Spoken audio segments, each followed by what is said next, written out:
there's one thing I know. You can't control evil. You can lock it up, you can burn it and bury it and pray that it dies, but it never will. It just rests a while. You can lock your doors and say your prayers at night, but the evil's out there, waiting. And maybe, just maybe, it's closer than you think.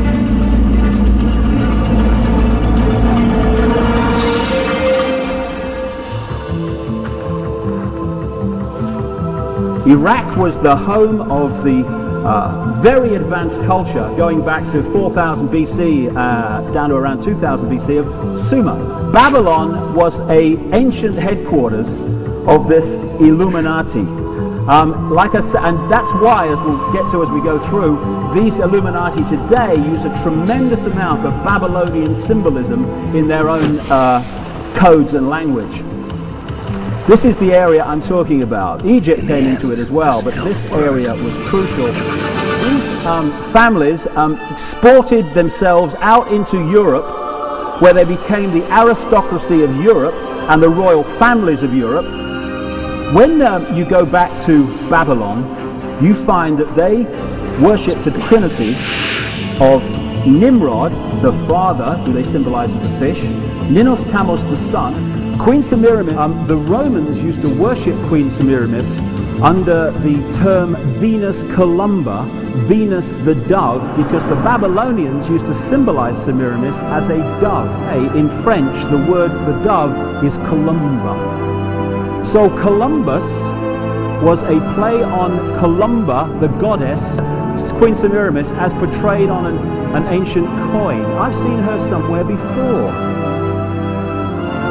And one of the great frontmen for the Illuminati in the 20th century, Franklin Delano Roosevelt, put it on the dollar bill, the same symbol.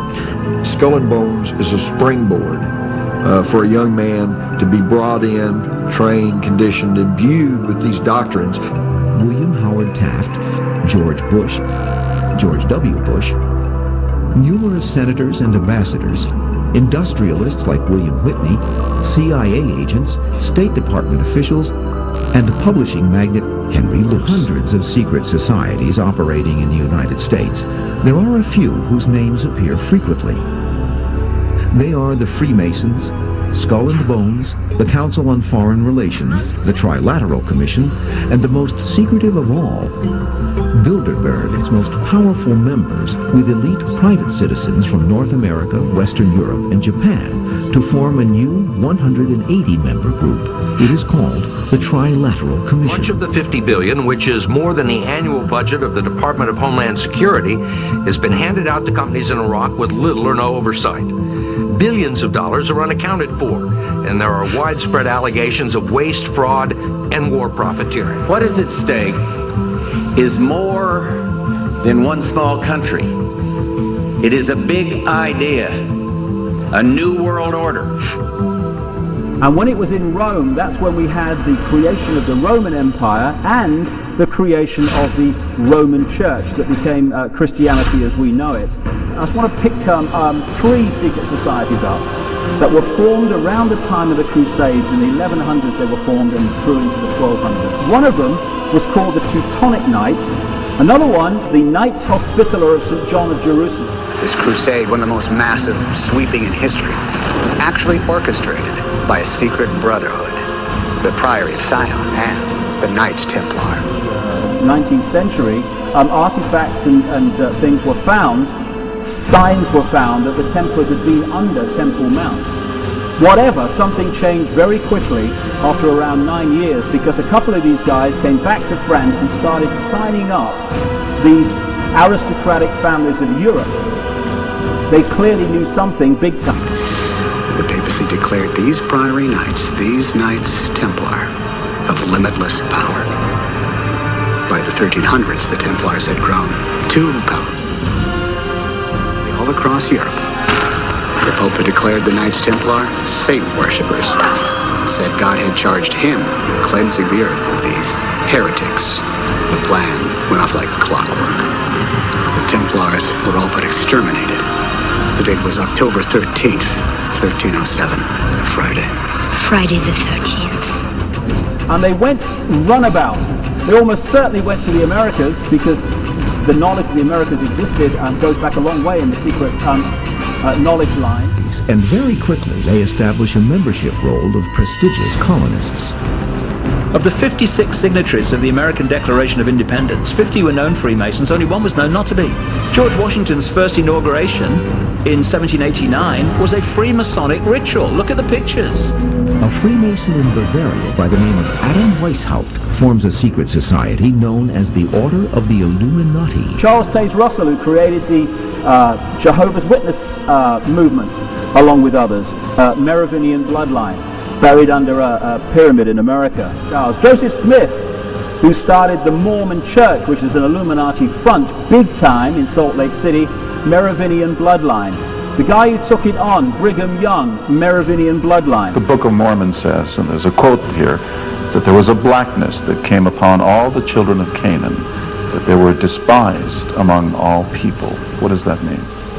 We believe that the blacks are the descendants of Cain, that the darkness was a curse that God placed upon them for the murder of Abel. But Ariel, to say that black people are cursed, that sounds racist. Perhaps it does. What can I say? I can't say things according to how one might interpret my response. I can't change the doctrines that Joseph Smith taught because those are unpopular today. Armed guards protect a secret meeting of the world's power elite. At Yale University, the scions of America's first families confess their sexual exploits from a gruesome coffin. In a smoke-filled room, a handful of power brokers manipulate the global economy.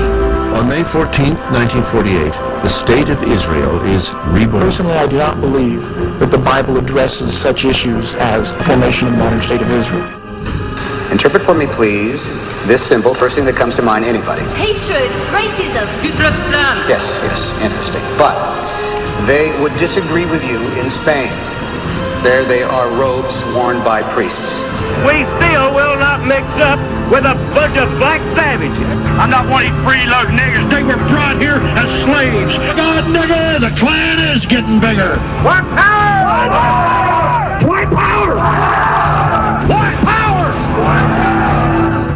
Symbolizes fascism, comes out of the Roman Empire, because these rods symbolize individuality tied together, ruled by the axe head here.